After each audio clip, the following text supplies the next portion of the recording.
Salut à tous, c'est Steve Jump et je vous souhaite la bienvenue sur ma chaîne. Aujourd'hui, on va se déballer ensemble une figurine tirée de l'univers de One Piece. Il s'agit du lot C de la loterie JBLQG Legends Overtime. En l'occurrence, je veux parler de Edward Newgate, on va dire plutôt Barbe Blanche. Ah là, la figurine, c'est un mastodonte. Concernant les lots les plus intéressants, nous avions en lot A Monkey D. Luffy, en lot B Goldie Roger, en lot C la figurine d'aujourd'hui, donc Barbe Blanche, en lot D Oden, en lot E Baggy et Shanks, en lot F, nous avions Marco, et bien entendu, il y avait la Last One Portuga The Ace dont je vous ai déjà fait le déballage dans une vidéo précédente. Bien entendu, dans cette loterie, il y avait également d'autres petits lots tels que des petites serviettes, des bouteilles ou des shikishi, mais personnellement, ça ne m'intéressait pas. Maintenant, ce que je vous propose, c'est qu'on se retrouve sur la caméra et on se déballe le colosse du jour. Allez, tout de suite!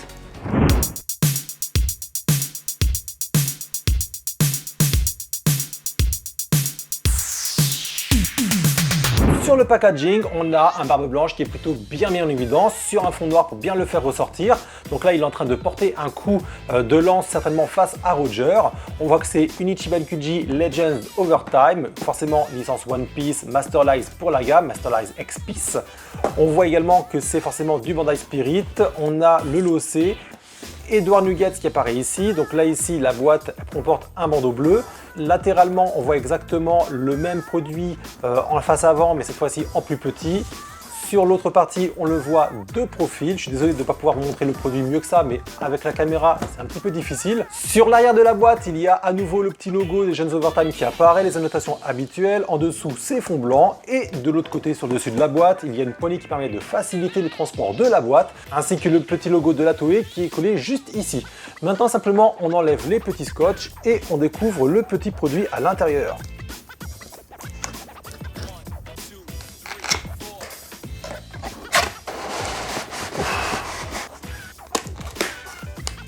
Pour le nombre de pièces, elles sont au nombre de 7. Il y a ici la lance qui est en 3 parties. Il y a une petite tige transparente qui permet certainement de maintenir la cape à l'arrière pour pas qu'elle ne se brise.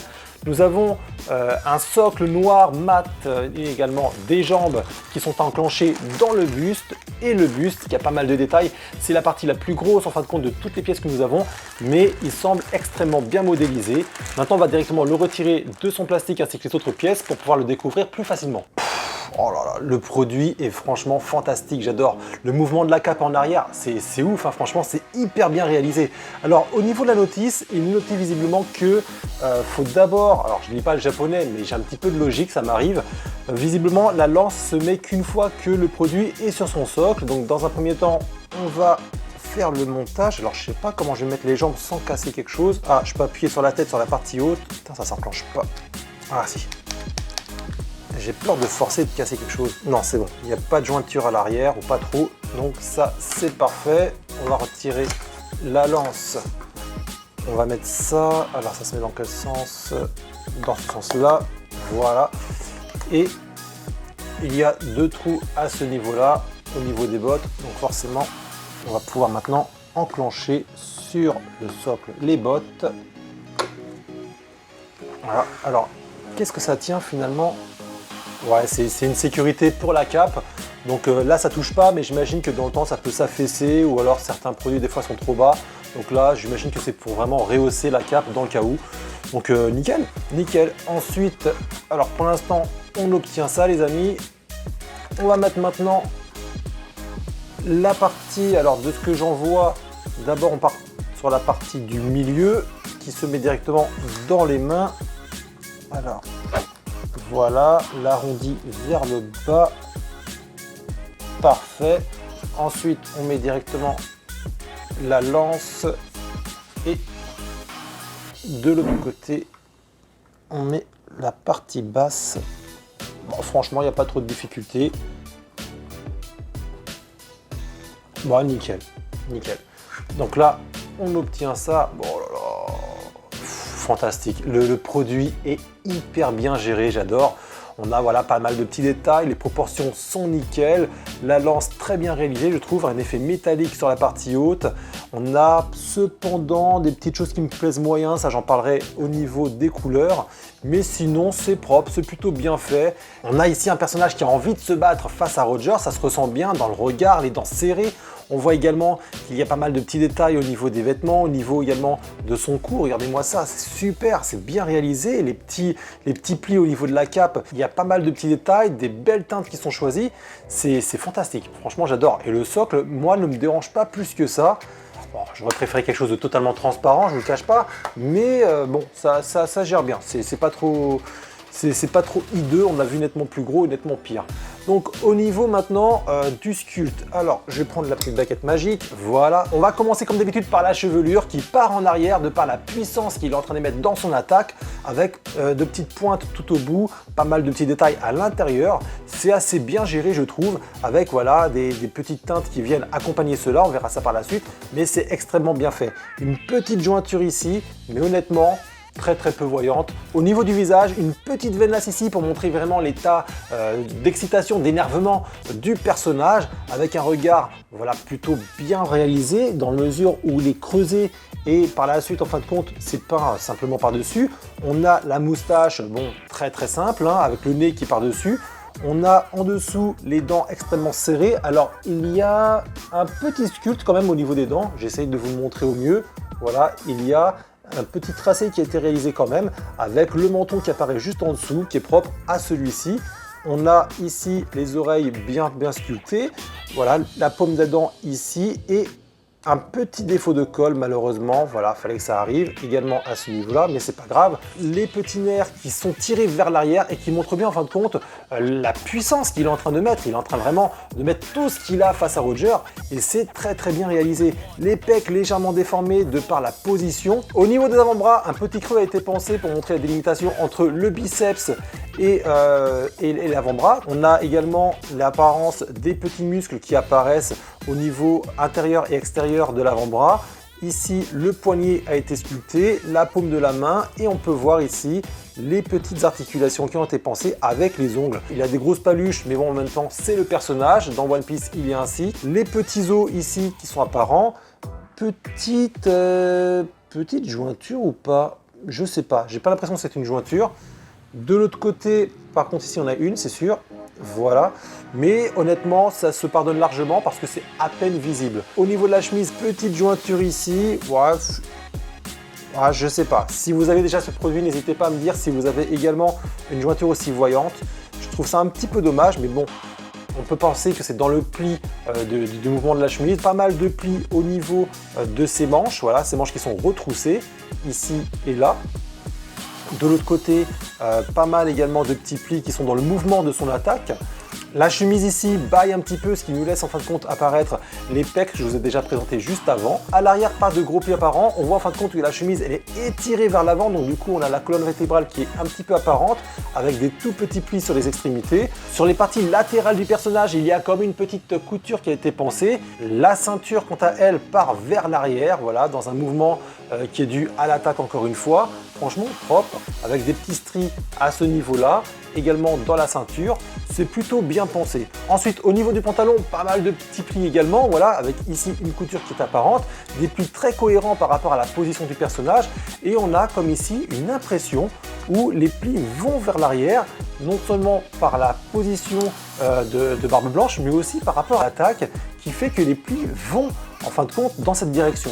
C'est bien géré. Ici, vous voyez, il y a un mouvement qui baille par rapport, en fin de compte, à la posture, encore une fois. On a voilà, quelque chose qui est très bien fait, je trouve. On a les parties basses du pantalon qui sont remontées et qui nous montrent, en fin de compte, les bottes en cuir, avec pas mal de petits plis également, qui sont cohérents par rapport à la posture du personnage. Après, personnellement, je trouve que les bottes, elles sont extrêmement simples, mais dans le manga, elles sont ainsi, donc du coup, on ne peut pas demander plus. On a la semelle ici qui est...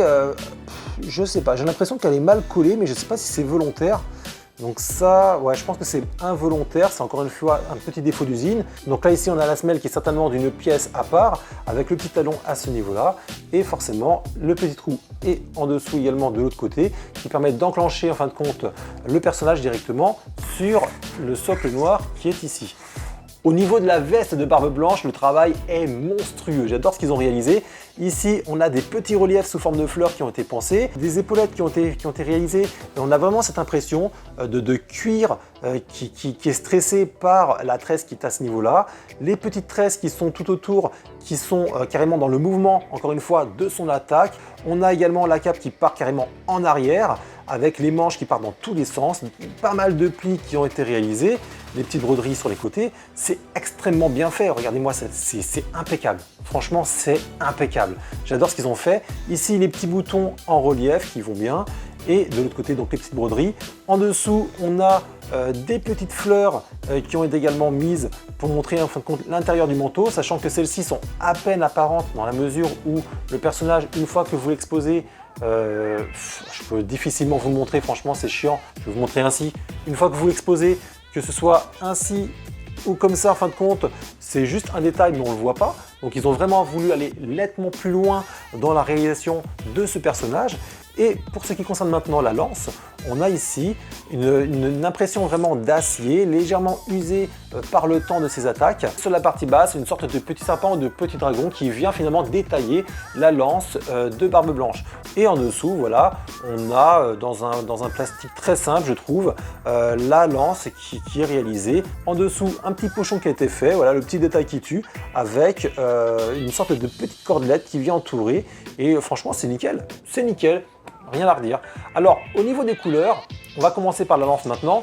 Les couleurs du bâton ne me conviennent pas. C'est-à-dire que autant la partie métallisée avec un gris anthracite métal sur la partie haute et on va dire platinium, gris clair sur la partie basse, moi ça je trouve ça nickel. Il y a également deux ors qui ont été choisis.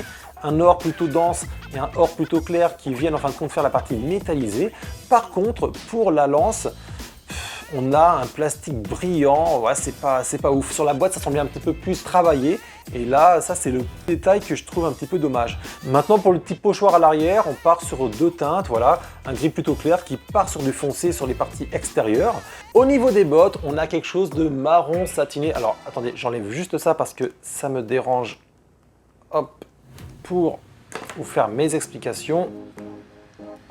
Voilà, ça sera nettement mieux.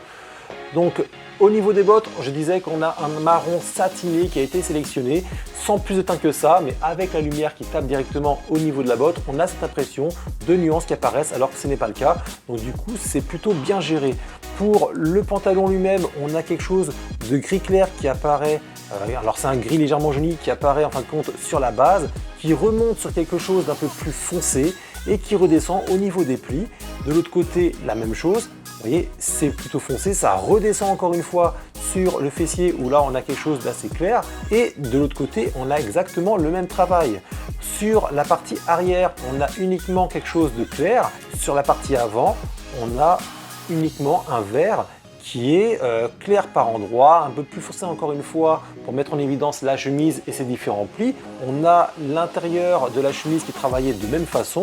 Au niveau de la ceinture, on a sur l'extrémité un premier vert et au milieu, en fin de compte, il y a la densité qui permet d'accentuer les différents plis. Au niveau de la peau, il n'y a pas plus de teinte que ça, mais c'est pas tellement dérangeant. Voilà, la moustache, honnêtement, il n'y a rien à faire, donc ça c'est nickel.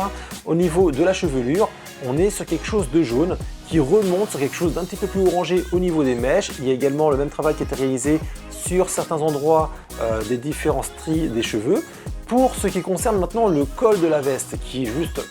La veste, elle est incroyable. Je trouve que le travail est vraiment fantastique. On a un magenta qui tire presque sur du bordeaux et quelque chose d'un peu plus clair au niveau de l'intérieur du col. Alors, ça, personnellement, je pense qu'ils auraient dû inverser les couleurs parce que normalement, la partie intérieure aurait dû être plus foncée de par, en fin de compte, l'apparence du visage et ça aurait dû partir sur quelque chose d'un peu plus clair. Ça reste mon avis. Ensuite, sur l'intérieur de la veste, voilà, les différentes broderies n'ont pas été faites avec différentes nuances. Au niveau des épaulettes, déjà, le travail il est fantastique. J'aime beaucoup ce qu'ils ont réalisé avec les différents plis. Mais pour mettre ça en avant, en fin de compte, ils ont sélectionné deux ors. C'est-à-dire que là, sur la partie extérieure, au niveau des tresses, ils ont pris un or nettement plus clair que ce qu'il y a à l'intérieur. Sur les contours de la veste, mais également sur les fermetures et sur les boutons, ils ont sélectionné également un or plutôt clair. Donc voilà, ça fait le taf. Et sur la veste, regardez-moi ça, les différentes nuances qui apparaissent. On a ici un gris presque blanc qui part sur quelque chose d'un peu plus foncé au niveau des plis et on a vraiment cette impression de mouvement, de réalisme en fin de compte et c'est impeccable. Pour ce qui concerne les manches, le seul truc qui m'ennuie uniquement la jointure parce que sinon le taf encore une fois comme pour la veste très bien fait avec différentes nuances qui apparaissent à plusieurs endroits. La partie du bout des manches il est uniquement mat violacé fermé par un petit bouton. Ouais, c'est bien fait, c'est précis, ça baffe pas trop à ce niveau là.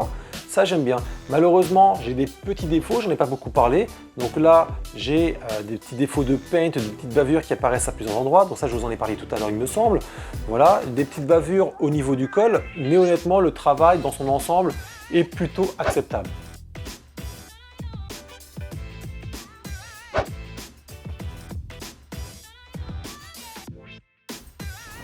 Hop, on débrief. Je vais pas rester comme ça longtemps parce que je vous l'ai pas dit mais la figurine elle est quand même un petit peu lourde. On a ici un barbe blanche extrêmement bien modélisé lorsqu'il rencontre pour la toute première fois Oden. Pour le coup le rendu est vraiment impeccable, on a cette impression en fin de compte d'attaque qui va vers Roger. Les couleurs choisies pour la chemise nous donnent vraiment cette impression de vêtements froissés et le rendu de la cape ainsi que le personnage sont vraiment fantastiques. Donc en gros, est-ce que je vous recommande ce produit? Eh ben c'est un grand oui. Putain, mais c'est lourd. Hein. Bref, on arrive vers la fin de cette vidéo, alors comme d'habitude n'hésitez pas, lâchez-moi un petit avis dans l'espace de commentaires juste en dessous de la vidéo. Si vous avez apprécié, lâchez-moi un petit like, vous pouvez également vous abonner si c'est pas déjà fait, mais aussi activer la petite clochette qui vous alertera lorsque je posterai une nouvelle vidéo. Si vous avez envie de suivre mon fil d'actualité, je suis sur Twitter, Facebook et Instagram. Les 3 liens sont dans la description de cette vidéo. À présent, cette vidéo se termine. J'espère que vous avez apprécié ce déballage. Je vous dis à très bientôt. C'était Steve Jump. Ciao!